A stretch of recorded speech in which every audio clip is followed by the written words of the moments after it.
Hi friends, welcome back to my YouTube channel. ഇന്നൊരു പ്രിന്ററിന്റെ unboxing video ആണ് ഞാൻ നിങ്ങൾക്ക് മുന്നിൽ അപ്ലോഡ് ചെയ്യുന്നത്.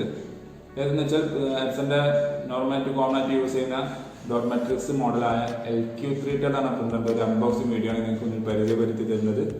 അപ്പോൾ എൻ്റെ ചാനൽ സബ്സ്ക്രൈബ് ചെയ്യാത്തവരാണെങ്കിൽ എൻ്റെ ചാനൽ സബ്സ്ക്രൈബ് ചെയ്യണമെന്ന് പറയുന്നു. കൂടെയുള്ള ബെൽ ബട്ടൺ നിൽക്കുകയാണെങ്കിൽ എൻ്റെ പുതിയ പുതിയ വീഡിയോസിന്റെ നോട്ടിഫിക്കേഷൻ നിങ്ങൾക്ക് ഫോണിൽ ലഭിക്കുന്നതാണ്. വീഡിയോ ഇഷ്ടപ്പെട്ടു കഴിഞ്ഞാൽ നിങ്ങൾ ഫ്രണ്ട്സാക്കും ഷെയർ ചെയ്യാൻ മറക്കരുത്. അപ്പോൾ നമുക്ക് ആ വീഡിയോ കാണാം.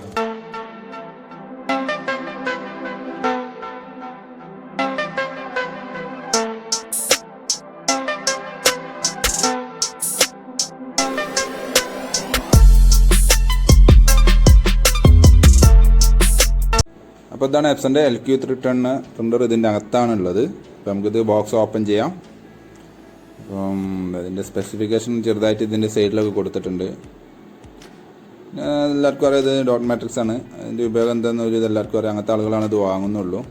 അപ്പോൾ നമുക്കിത് ഓപ്പൺ ചെയ്യാം. ഓപ്പൺ ചെയ്തു ബോക്സ്.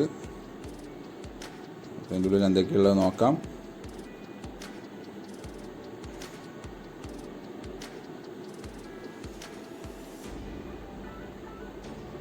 ഫസ്റ്റ് വരുന്നത് അവരൊരു ഇതാണ്. ഇതിൻ്റെ കാറ്റേജാണ് വരുന്നത്. ഓക്കെ, റിബൺ കാറ്റേജാണ് വരുന്നത്. പിന്നെ USB കേബിള്, പ്രിൻ്ററും കമ്പ്യൂട്ടറും തമ്മിൽ കമ്മ്യൂണിക്കേറ്റ് ചെയ്യാനുള്ള കേബിളാണത്. ഇതിൻ്റെ ജസ്റ്റ് ഒരു എന്താ ചെറിയൊരു MC കൊട്ടേഷൻ്റെ ഡീറ്റെയിൽസ് എന്തൊക്കെയാണത്. ഓക്കെ, അത്ര കാര്യമാക്കണ്ട. പിന്നെ അത് മാറ്റി വെച്ചു. ഇനി ഇവിടെ എന്തൊക്കെയുള്ളത് നോക്കാം. എൻ്റെ യൂസർ മാനുവൽ, യൂസർ ഗൈഡുകളൊക്കെയാണ് ഉള്ളത്. പിന്നെ എൻ്റെ ഡ്രൈവർ CD ആണ് അതിൻ്റെ കൂടെ ഉള്ളത്. ഇതൊക്കെ ജസ്റ്റ് ഒന്ന് റീഡ് ചെയ്യുന്നത് നല്ലതാണ് കേട്ടോ. അല്ലെങ്കിൽ കമ്പനി അത് ആവശ്യമില്ലാത്തതാണെങ്കിൽ കമ്പനി അതിൽ കൊടുക്കൂലല്ലോ.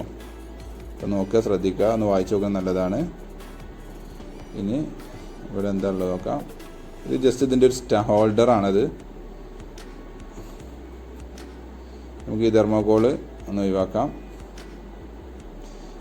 പ്രിൻ്റർ നമ്മൾ ബോക്സിൽ നിന്നും പുറത്തോട്ട് വെച്ചു. ഇനി നമുക്ക് തെർമോകോൾ ഒഴിവാക്കി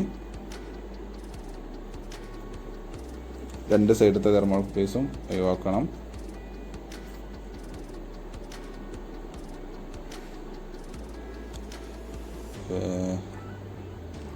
ചെറിയൊരു ഇഷ്യൂ ഉണ്ട്, അതുകൊണ്ടാണ്. ഓക്കെ, കുഴപ്പമില്ല. ആ തെർമോകോൾ പീസും ഒഴിവാക്കി. ഇനി കവർ ഒഴിവാക്കാം നമുക്ക്. ഏകദേശം പ്രിന്റർ കണ്ടില്ലേ.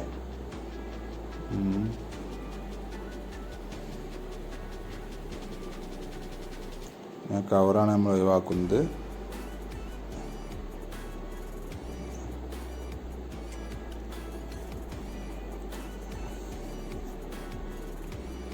കവർ നമ്മൾ ഒഴിവാക്കി.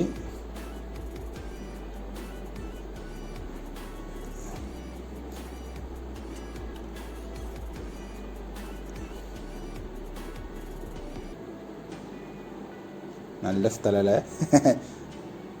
ഇത് ഗോഡൗണിലാണ് ഇത് ഉപയോഗിക്കുന്നത്, അതുകൊണ്ടാണ് അങ്ങനെ. ഇപ്പോൾ ഇതാണ് ഹെഡ് ഒക്കെ എല്ലാം ഉണ്ട് ഇതിൻ്റെ കൂടെ.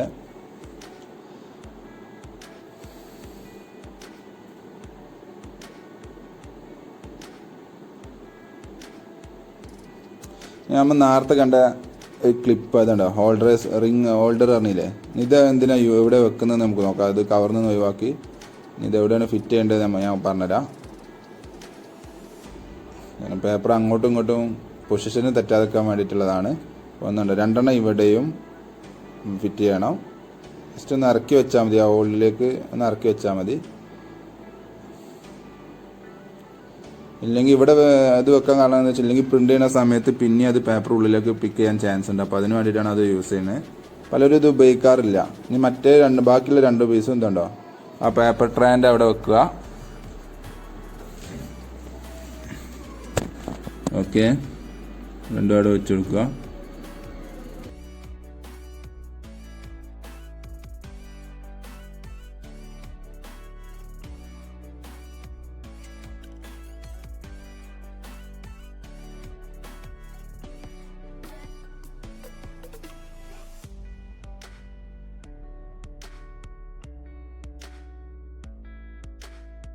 ഏകദേശം നമ്മൾ അൺബോക്സിങ് കഴിഞ്ഞു.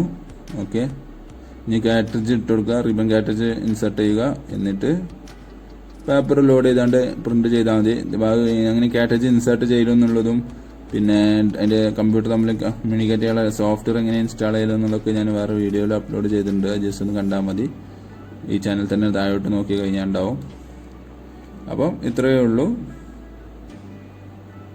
കാറ്ററിജ് ആണിത്, റിബൺ കാറ്ററിജ് എല്ലാവർക്കും അറിയാവുന്നതാണെന്ന് വിചാരിക്കുന്നു. അത് ഇൻസർട്ട് ചെയ്താണ്ട് ഉപയോഗിക്കാം. Okay, thanks for watching my video. Video ഇഷ്ടപ്പെടുന്നു വിചാരിക്കുന്നു. അപ്പോൾ സബ്സ്ക്രൈബ് ചെയ്യാൻ മറക്കരുത്. കൂടെയുള്ള ഫ്രണ്ട്സാർക്കും ഷെയർ ചെയ്യണം. എന്തെങ്കിലും സംശയം എന്തെങ്കിലും ഉണ്ടെങ്കിൽ താഴെ കമൻറ്റ് ബോക്സിൽ കമൻറ്റ് ചെയ്യുക, അല്ലെങ്കിൽ എൻ്റെ നമ്പറിൽ വാട്സപ്പ് ചെയ്യുകയോ ചെയ്യാം. ഞാൻ സപ്പോർട്ട് തരുന്നതാണ്. അപ്പോൾ ഓക്കെ, ബൈ.